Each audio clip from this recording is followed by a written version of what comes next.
रामपुर नामक गांव में सरस्वती नाम की एक लड़की रहती है। सरस्वती एक गरीब परिवार से आती है। उसका परिवार कभी कभी दिन में 2 वक्त का भोजन भी नहीं जुटा पाता। सरस्वती अपने पिता श्याम और माता सुनीता के साथ रहती है। दोनों बुजुर्ग होने की वजह से सरस्वती को सारी जिम्मेदारियां उठानी पड़ती है और उनकी देखभाल भी करनी पड़ती है। बेटी सरस्वती, मुझे माफ कर दो। मैं एक पिता होने के नाते तुम्हारे लिए कुछ नहीं कर सका। मैं तुम्हें इस तरह देखकर बहुत ही दुखी हूँ। मैं जानती हूँ तुम्हारी शंकर के साथ बहुत अच्छे संबंध है। मैं तो तुम दोनों को शादीशुदा भी देखना चाहती हूँ, लेकिन उसकी माँ दहेज मांग रही है। हाँ, लेकिन हमारे पास दहेज में देने के लिए पैसे नहीं है। मेरा शरीर अब थक चुका है। मुझ में अब ऊर्जा नहीं बची। सरस्वती, तुम पर बहुत भार है। पिताजी, माँ, आप इतने चिंतित क्यों हैं? आप मेरे जन्मदाता हैं। आपकी देखभाल करना मेरी जिम्मेदारी है। मुझे अब बहुत काम करना है। मैं शाम को आते वक्त आपकी पसंद की बिरयानी ले आऊंगी। उस दिन सरस्वती मछली पकड़ने जाती है। समुद्र में उस दिन बहुत तेज लहरें उठी हुई थी। इसी वक्त धीमी धीमी बारिश भी हो रही थी, जो जल्द ही तेज बारिश में तब्दील हो जाती है। इतनी भारी बारिश में मछली पकड़ना तो असंभव था। सरस्वती के साथ रविंद्र नाम का एक और बुजुर्ग वहाँ खड़ा था। हे भगवान, मैंने क्या गलत किया है? तुम मुझे मार क्यों नहीं देते? तुम मुझे इस तरह से क्यों सता रहे हो? आप ऐसे क्यों रो रहे हैं? बेटी, मेरी भी एक तुम्हारे जैसी बेटी है और मैं उसकी जल्दी शादी कराना चाहता हूँ। शादी तो तय भी हो गई है और मैं चाहता था कि ज्यादा से ज्यादा मछलियाँ पकड़कर ज्यादा से ज्यादा पैसे कमाऊं, लेकिन इसी बीच ये तेज बारिश शुरू हो गई। आप मछली पकड़ने अभी क्यों नहीं जाते? आप तो अभी मछली पकड़ सकते हैं। जब बारिश होती है ना, तो सारी मछलियाँ समुद्र के नीचे चली जाती हैं। ऐसी स्थिति में मछली पकड़ना असंभव हो जाता है। सरकारी अधिकारियों ने भी चेतावनी दे दी है। उन्होंने कहा है कि मछली का शिकार ना करें और लगभग 1 सप्ताह तक समुद्र से दूर रहे। यानी अगले 10 दिनों तक कुछ नहीं किया जा सकता। मुझे नहीं पता अब मैं क्या करूँगा।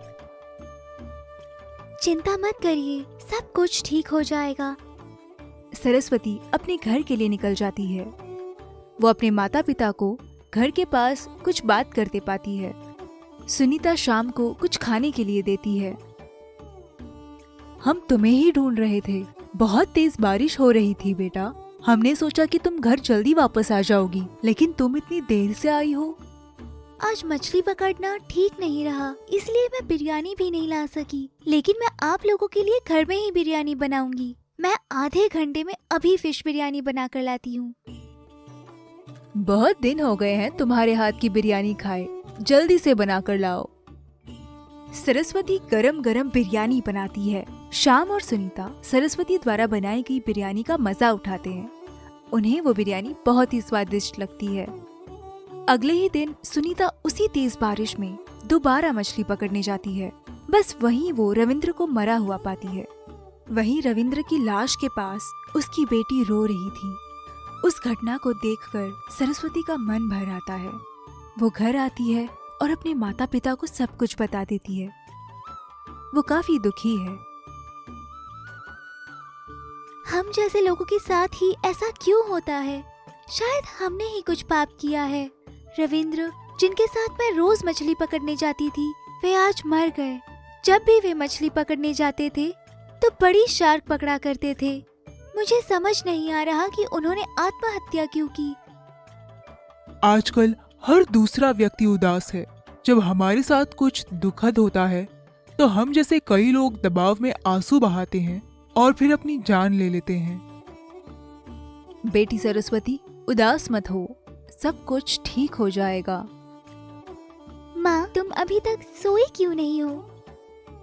नहीं सरस्वती, मेरी बात सुनो। तुम हमारे लिए अब खाना मत लाना। ये बारिश रुकने का नाम नहीं ले रही। हम कुछ दिनों तक दलिया पका लेंगे और वही खाएंगे। हाँ, शिकार पर जाने का ये अच्छा समय नहीं है। तब तक के लिए दलिया खा लेते हैं। नहीं पिताजी, आज मैं कुछ मछलियाँ पकड़ ही लूंगी और आज हम वही खाएंगे। अरे बेटा, हम तुम्हें मना किए जा रहे हैं और फिर भी तुम जाना चाहती हो। समुद्र से कुछ ही दूर पर एक पहाड़ी है और उसमें से एक जलधारा बहती है। इसमें कई रंग बिरंगी मछलियाँ हैं। मुझे वहाँ गए काफी समय भी हो गया है। मैं कल वहाँ जाऊंगी और मछलियाँ पकड़ूंगी। तो सावधानी से जाना। मैं भी तुम्हारे साथ चलूंगी। मैं भी उस धारा को देखना चाहती हूँ। जरूर माँ। और अगले ही दिन स्वाति और उसकी माँ पहाड़ों के पास उस जलधारा के पास जाते हैं। उस धारा में उन्हें रंग बिरंगी काफी मछलियाँ दिखती है। स्वाति बिना किसी देर के मछली के जाल को जलधारा में फेंक देती है। अरे, हमारे जाल में कोई भी मछली क्यों नहीं फंस रही? लगता है हमारा जाल बहुत ही नीचे चला गया है। मुझे नहीं लगता कि इस तरह से हम कोई मछली पकड़ पाएंगे। सुनीता और सरस्वती मछली के जाल को धीरे धीरे ऊपर खींचते हैं। एक बड़ी मछली उनके जाल में फंस जाती है। मछली को देखकर सुनीता बहुत ही खुश होती है। दोनों मछली को घर ले जाते हैं। सरस्वती श्याम और सुनीता के सामने उस मछली को काटती है। जब मछली को 2 टुकड़ों में काटा जाता है तो पूरा घर रोशनी से जगमगा उठता है। उस घर से 100 दियों जितनी रोशनी आती है। मछली के पेट में चमचमाते हीरे थे। वे खूब चमकते थे। देखा सरस्वती, मेरी सुनहरी बेटी ने इसे हासिल किया है। सभी ने कहा कि कुछ बुरा होने वाला है, लेकिन वो तब भी नहीं रुकी और मछली पकड़ने निकल पड़ी। अब हम अपनी आंखों से देख सकते हैं कि उसने क्या पाया है। हम करोड़पति हो गए हैं। इन हीरो को देखकर ही मेरे आंखों में चमक आ जाती है। ये कितने सुंदर हैं। हमें इस बारे में किसी को नहीं बताना चाहिए। हो सकता है जलधारा में और भी ऐसी मछलियाँ हों और लालची लोग उसका शोषण करने लगेंगे। अभी हम इन हीरो को बेच कुछ कमाई कर लेते हैं। मैं तुमसे सहमत हूँ।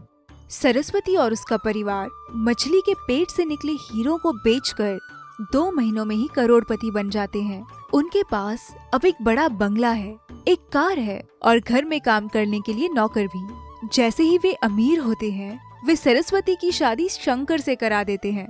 सरस्वती अपने पास मौजूद पैसों से गरीबों की मदद करती है और विदेशों में मछली निर्यात करने का कारोबार शुरू करती है। इससे कई लोगों को रोजगार भी मिलता है। श्याम और सुनीता को अब सरस्वती पर बहुत गर्व होता है और वे सभी एक सुखी जीवन जीते हैं।